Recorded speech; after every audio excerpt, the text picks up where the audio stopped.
એક ભારત ન્યૂઝમાં આપનું સ્વાગત છે। થરાદ ખાતે મહારાણા પ્રતાપની પુણ્યતિથિ નિમિત્તે પ્રતિમાને ફૂલહાર ચડાવી ઉજવણી કરાઈ। થરાદ ખાતે મહારાણા પ્રતાપની પુણ્યતિથિ નિમિત્તે થરાદ ખાતે મહારાણા ચોકમાં મહારાણા પ્રતાપની પ્રતિમાને રાજપૂત સમાજના યુવાનો દ્વારા ફૂલહાર કરવામાં આવ્યો હતો, જેમાં મહારાણા પ્રતાપનો જન્મ જ્યેષ્ઠ મહિનાના શુક્લ પક્ષની તૃતીય તિથિ પર થયો હતો, તેમજ અંગ્રેજી કેલેન્ડર મુજબ મહારાણા પ્રતાપનો જન્મ 9 મે 1540 થયો હતો। મહારાણા પ્રતાપનો જન્મ રાજસ્થાનના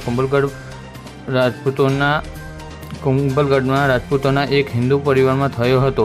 તે સિસોદિયા વંશના વંશજ હતા। મહારાણા પ્રતાપે ઘણીવાર રણભૂમિમાં મુગલ શાસકનો ટક્કર આપી હતી। 19 જાન્યુઆરી 1597ના રોજ મહારાણા પ્રતાપનું અવસાન થયું અને ત્યાં સુધીમાં તેમણે તેમના મેવાડને ખૂબ સુરક્ષિત બનાવી દીધું હતું। આજે થરાદ ખાતે મહારાણા પ્રતાપની પુણ્યતિથિ નિમિત્તે સંજયસિંહ રાજપૂત, જયરાજસિંહ રાજપૂત, રમેશસિંહ રાજપૂત, હાર્દિકસિંહ રાજપૂત, વિક્રમસિંહ રાજપૂત, હઠીસિંહ રાજપૂત, મનુસિંહ રાજપૂત, વિજયસિંહ રાજપૂત વગેરે ઉપસ્થિત રહી પ્રતિમાને ફૂલહાર કરી પુણ્યતિથિની ઉજવણી કરી હતી। અહેવાલ પ્રધાનજી ઠાકોર, થરાદ।